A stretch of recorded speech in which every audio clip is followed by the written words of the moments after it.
ما تلخیم، از ما چای شیرین در نمی آید. صبحانه را با دیگران بخورید.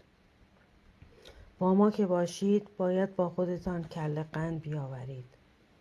ما چایی دم کشیده ایم. آرام می کنیم اما داغ و گزنده ایم. چه رنجها که در ما حل شد و رنگینمان کرد.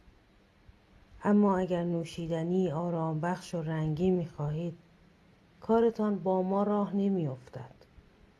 ما انگشتانتان را می سوزانیم و به زبان و گلویتان سرایت می کنیم. هضم ما کار شما نیست. در جشن و پایکوبی های پرسر و صدای شما چایی تعارف نمی کنند.